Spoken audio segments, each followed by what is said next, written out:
Hyderabad Jubilee Hills Telangana jagir party వ్యవస్థాపక అధ్యక్షులు జయరాజ్ మరియు ఆ పార్టీ రాష్ట్ర నాయకులు కె సూర్యప్రకాష్, వి రవికుమార్, బొల్లెద్దు శంకర్, లింగం యాదవ్ రాజ్యాంగాన్ని రక్షించుట, ప్రజాస్వామ్యాన్ని కాపాడుట మరియు కాంగ్రెస్ పార్టీ మేనిఫెస్టోలో జాతీయ కులగణన అంశాన్ని చేర్చినందుకు న్యూఢిల్లీలో ఏఐసిసి అధ్యక్షులు మల్లికార్జున ఖర్గే, రాహుల్ గాంధీల సమావేశంలో పాల్గొని 2024 తెలంగాణ పార్లమెంట్ ఎన్నికలలో కాంగ్రెస్ పార్టీకి పార్లమెంట్ ఎన్నికల అభ్యర్థులకు బేషరతుగా మద్దతు తెలుపుతూ ఏఐసిసి అధ్యక్షులు మల్లికార్జున ఖర్గేకు లెటర్ ఇవ్వడం జరిగింది. అనంతరం తెలంగాణ రాష్ట్ర ముఖ్యమంత్రి రేవంత్ రెడ్డిని తన నివాసంలో కలిసి మద్దతు తెలిపే లెటర్ కాపీని అందజేస్తూ ఇబ్రహీంపట్నం ఎమ్మెల్యే మల్లెడ్డి రంగారెడ్డి నియోజకవర్గంలో తెలంగాణ జాగీర్ పార్టీ జిల్లా అధ్యక్షులు, ముఖ్య కార్యకర్తల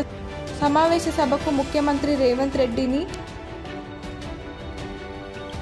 ముఖ్య అతిథిగా హాజరై తమ అమూల్యమైన సందేశాన్ని ఇవ్వాల్సిందిగా కోరడం జరిగింది. మరియు ఇబ్రహీంపట్నం ఎమ్మెల్యే మల్లెడ్డి రంగారెడ్డిని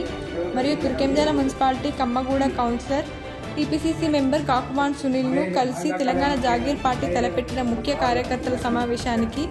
అతిథులుగా రావాల్సిందిగా ఆహ్వానించడం జరిగిందని తెలిపిన జయరాజ్.